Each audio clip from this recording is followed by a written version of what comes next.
Salam jemaat yang dikasihi oleh Tuhan. Kembali kita bersama-sama mendengarkan firman Tuhan, merenungkannya, dan berjuang untuk melakukan kehendak. Pernahkah kita menghadiri sebuah pameran? Apakah itu pameran mobil, pameran busana, atau pameran tanaman hias, dan pameran yang lain? Ketika kita mulai masuk ke sebuah pameran tersebut, kita akan melihat satu persatu. Biasanya, di antara setiap pameran itu ada hal yang menarik hati kita. Misalnya saja kalau itu pameran mobil. Mungkin karena ada salah satu model eksteriornya, interiornya sangat menarik hati. Atau pameran busana. Di sana kita melihat ada model yang unik. Dan itu sangat menarik hati kita. Membuat kita kagum. Tanaman hias. Bagi Bapak Ibu yang senang tanaman hias, mungkin kita akan melihat bagaimana bentuk bunganya, warnanya. Jika dibandingkan yang lain, tampaknya tanaman ini tanaman yang mengagumkan buat kita. Kesimpulan dari semua kekaguman itu ternyata terletak ketika ada sesuatu yang dianggap memiliki nilai lebih dibandingkan yang lain. Lebih unik dan belum pernah ditemui sebelumnya. Nah, menurut jemaat Tuhan, apakah yang dapat membuat Yesus dengan statusnya pada saat itu sebagai manusia yang memiliki dwi natur dapat kagum kepada manusia? Mari kita sama-sama belajar dan mendengar apa yang Alkitab katakan di dalam Matius pasal yang ke-8 ayat 5 sampai 13. Kita akan membacanya bersama-sama.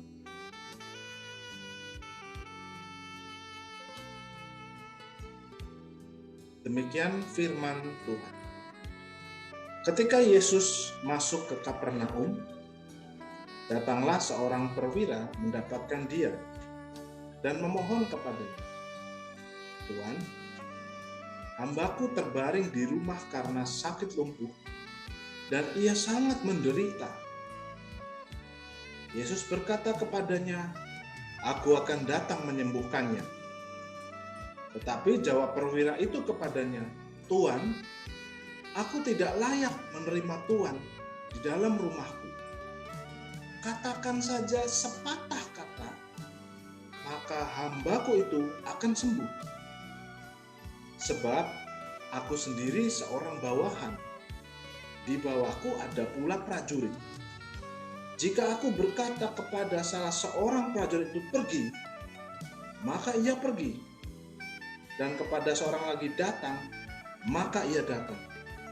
Ataupun kepada hambaku, kerjakanlah itu, maka ia mengerjakan."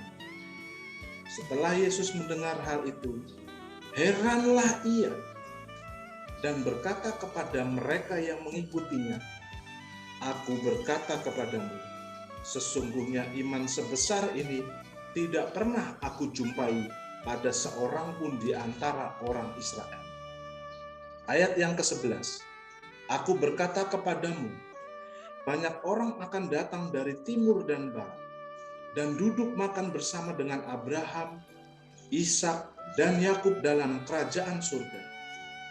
Sedangkan anak-anak kerajaan itu akan dicampakkan dalam kegelapan yang paling gelap. Di sanalah akan terdapat ratap dan kertak gigi." Lalu Yesus berkata kepada perwira itu, "Pulanglah dan jadilah kepadamu seperti yang engkau percaya." Maka pada saat itu juga sembuhlah hambanya. Amin. Ayat utama kita pada saat ini ada di dalam Matius pasal 8 ayat 10. Saya bacakan kembali. Setelah Yesus mendengar hal itu, heranlah ia dan berkata kepada mereka yang mengikutinya, "Aku berkata kepadamu, Sesungguhnya iman sebesar ini tidak pernah aku jumpai pada seorang pun di antara orang Israel. Yesus sebagai manusia sekaligus Tuhan hanya ditemui 2 kali dalam Alkitab pernah menyatakan keheranan atau kekaguman, memberikan pujian kepada iman seseorang yang dianggap besar. Itu ada juga di dalam Matius 15 ayat 28. Pada saat itu kisah seorang ibu dari bangsa kafir memohon kesembuhan bagi anaknya yang kerasukan setan. Keheranan Yesus bukanlah karena ketidaktahuannya, tetapi ini adalah bentuk pujian kepada iman seorang perwira non-Yahudi yang dianggap mengagumkan. Sehingga dengan jelas dikatakan, tidak pernah dijumpai seorang pun di antara orang Israel. Umat kepunyaan Allah, bangsa pilihan Allah sendiri. Dalam renungan pembacaan Nats Alkitab ini ada 3 hal yang membuat Yesus kagum akan iman seseorang. Dalam kisah ini adalah iman seorang perwira. Yang pertama yang membuat Yesus kagum, yaitu perwira ini memiliki rasa hormat dan rendah hati kepada Yesus. Itu ada di ayat ke-5. Dikatakan demikian, datanglah seorang perwira mendapatkan Yesus dan memohon kepadanya. Perwira dalam ayat ini, menurut bahasa aslinya, adalah hekatontarkos. Punya arti seorang kepala pasukan 100, atau juga dikenal dengan sebutan centurion. Menurut catatan sejarah Romawi, seorang perwira itu diangkat setelah 15-20 tahun pengabdian. Dalam ayat ini, seorang perwira ini pastilah orang non-Yahudi, bukan orang Yahudi. Dia adalah seorang Romawi yang sedang bertugas mewakili penguasa pada saat itu, yang mungkin saat itu bermarkas di Kapernaum dengan 100 orang prajuritnya. Sebagai perwira Romawi yang sedang menjajah, punya jabatan, datang kepada Yesus itu bukanlah hal yang mudah dilakukan. Dibutuhkan kerendahan hati dan rasa hormat yang tinggi kepada pribadi tersebut. Kata memohon dalam ayat ini digunakan para kaleo. Artinya memohon dengan sangat seperti mengemis.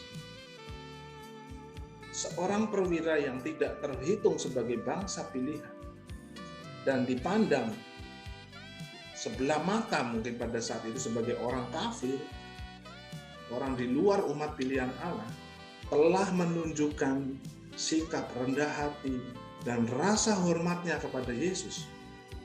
Dia tidak menganggap bahwa jabatan dan kekuasaan yang dimiliki menjadi sesuatu yang harus dibanggakan supaya mendapat perlakuan khusus.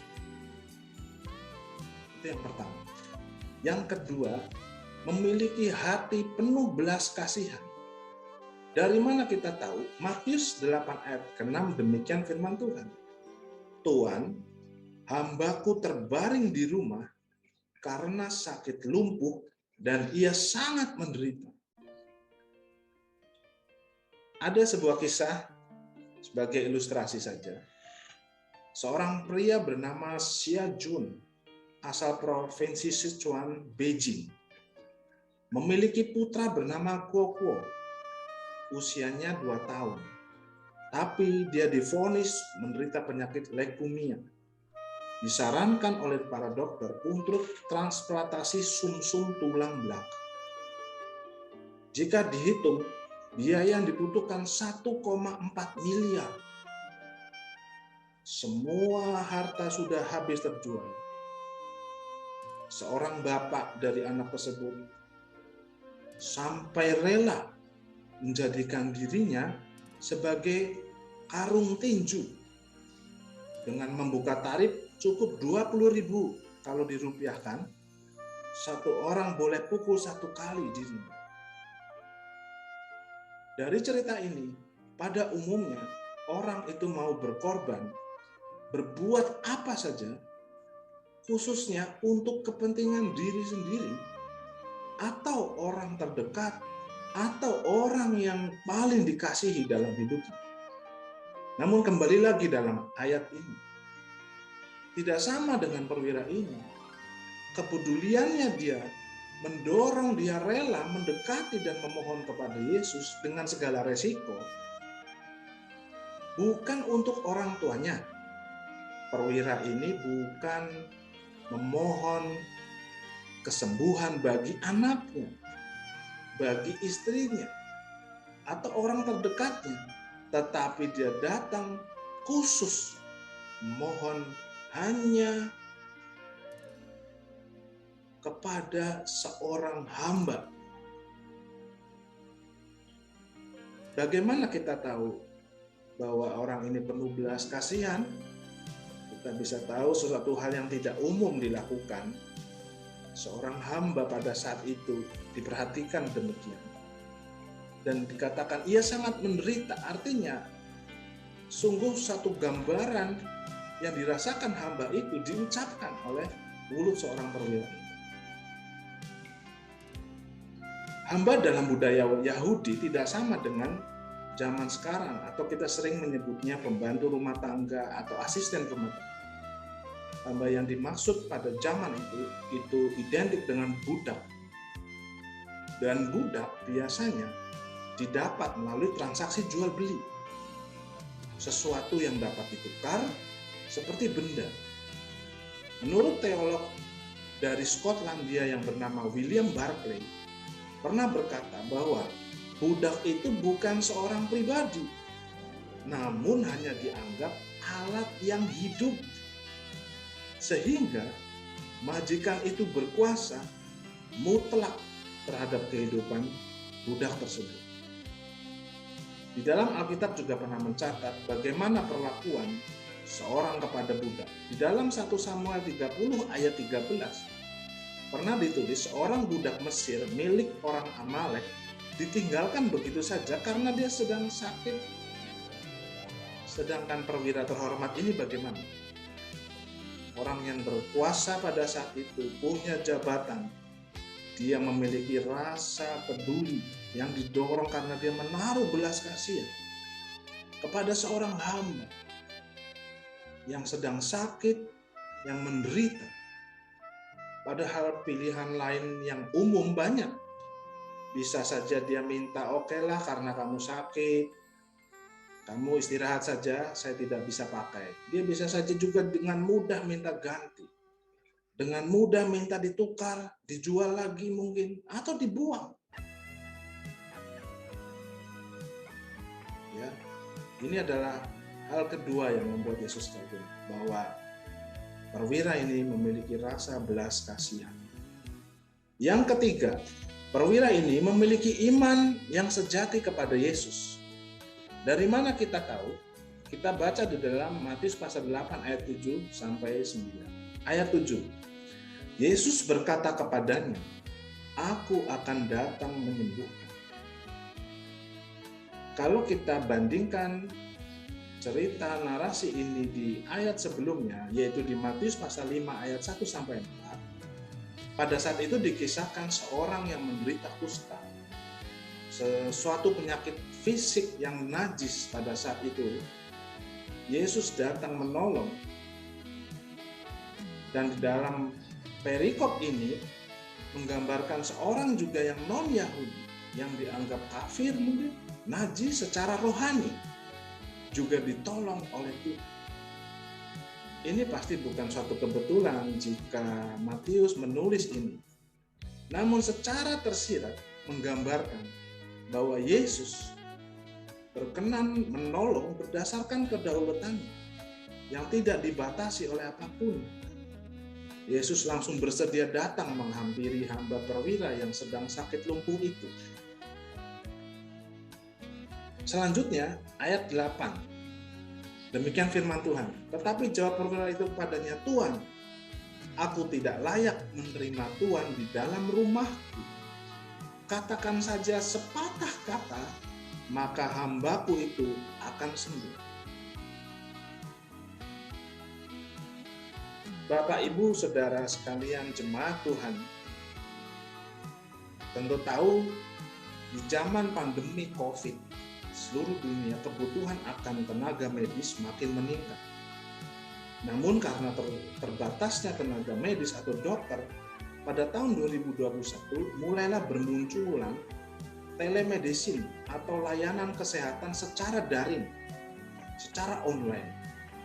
Menurut channel berita media Indonesia dituliskan bahwa penggunanya di Indonesia meningkat 30%. Artinya, meskipun dokter tidak hadir di saat mereka sakit, namun pasien sudah sangat tertolong dengan adanya layanan medis online ini. Tentu saja, sebagai kita yang pernah sakit, rasanya kehadiran dokter secara langsung tidak akan tergantikan untuk saat ini. Nah, kembali lagi kepada cerita tadi. Sungguh suatu respon yang tidak biasa. Karena apa? Sebagai perwira Romawi yang berkuasa, punya jabatan, saya meyakini kondisi ekonominya pastilah di atas rata-rata. Dia bukanlah orang yang bermasalah dengan ekonomi, tidak bermasalah dengan rumahnya, tidak ada kesulitan untuk menyambut Yesus. Tetapi perwira ini dengan jelas mengatakan, aku tidak layak menerima Tuhan di dalam rumah. Artinya, ini bukan secara lahiriah, tetapi lebih secara rohani. Perwira ini memiliki kesadaran bahwa dirinya itu tidak pantas. Dia mungkin tahu juga bahwa dia dipandang sebagai orang kafir, Gentiles, najis, bukan umat pilihan Allah. Dan dia merasa tidak pantas menyambut tamu agung, yaitu Yesus, yang dia yakini seorang yang penuh dengan kuasa dari Tuhan. Selanjutnya, perwira itu memberikan sebuah alternatif yang diyakininya dengan berkata begini, katakan saja sepatah kata, maka hambaku itu akan sembuh. Hal ini menggambarkan bahwa keyakinan perwira ini sangat bulat. Sebab pada umumnya seorang tabib atau dokter menyembuhkan dengan cara melakukan tindakan langsung kepada pasien. Dan bukan suatu hal yang biasa kalau tabib menyembuhkan dari jauh pada zaman itu. Tetapi bandingkan dengan Matius 8 ayat 3. Pada saat Yesus menyembuhkan orang kusta, Yesus mengulurkan tangan dan menjamah. Tetapi yang menarik dalam peristiwa ini, perwira Romawi yang belum pernah mendengar atau mungkin belum pernah juga melihat kesembuhan dari jarak jauh tanpa berjumpa dengan orang sakit. Tidak punya pengalaman itu. Tetapi perwira ini mengatakannya berdasarkan keyakinannya kepada Yesus bahwa dia sanggup melakukan hal yang di atas akal manusia. Untuk mendukung pernyataan perwira itu, dia memberikan sebuah pengandaian atau perumpamaan. Matius 8 ayat 9 dia berkata begini, sebab aku sendiri seorang bawahan, dan di bawahku ada pula prajurit. Jika aku berkata kepada salah seorang prajurit itu pergi, maka ia pergi. Dan kepada seorang lagi datang, maka ia datang. Ataupun kepada hambaku, kerjakanlah ini, maka ia mengerjakan. Sungguh pengandaian perumpamaan yang baik sekali disampaikan perwira ini. Dengan rendah hati dia memberikan gambaran bahwa di dalam kemiliteran yang dia pahami, perwira ini juga adalah seorang bawahan yang punya kewajiban setia mengabdi pada Kaisar Romawi. apapun perintahnya akan dilaksanakannya.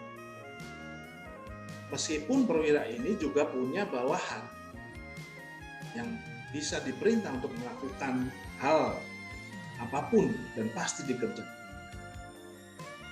Rupanya perwira ini memandang Yesus sebagai pribadi yang berkuasa juga atasnya. Sehingga cukup dengan perintahnya, kesembuhan itu pasti terjadi. Tanpa perlu datang menemui hambanya yang sakit lumpuh.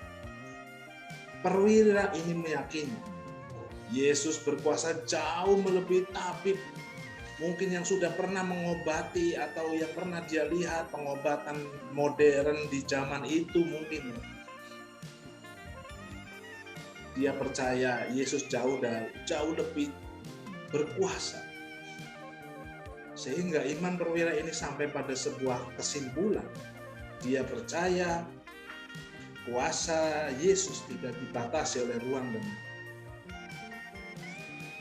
Jika kita perhatikan secara utuh perikop ini, menjelaskan bahwa menjadi perhatian Yesus selama pelayanannya itu tidak berhenti hanya sampai pada mujizat. Meskipun itu juga baik, tetapi yang lebih besar lagi ada kesembuhan rohani yang bersifat kekal. Itulah tujuan kehadiran Yesus. Kita bisa baca Yesus memperingatkan dalam Matius 8 ayat 11 sampai 12. Aku berkata padamu, banyak orang akan datang dari timur dan barat dan duduk makan bersama-sama dengan Abraham, Ishak, Yakub di dalam kerajaan surga. Ayat 12. Sedangkan anak-anak kerajaan itu akan dicampakkan ke dalam kegelapan yang paling gelap. Di sanalah akan terdapat ratap dan kertak. Yesus ingin berkata bahwa di surga sana akan ada orang-orang di luar keturunan Abraham, Ishak, dan Yakub. Mereka datang dari timur dan barat, mereka justru duduk makan bersama. Sedangkan yang katanya umat pilihan, turunan langsung dari Abraham, Ishak, dan Yakub, mereka justru banyak yang dicampakkan. Nah, bandingkan juga dengan Matius 19 ayat 30. Tetapi banyak orang yang terdahulu akan menjadi yang terakhir, dan yang terakhir akan menjadi yang terdahulu.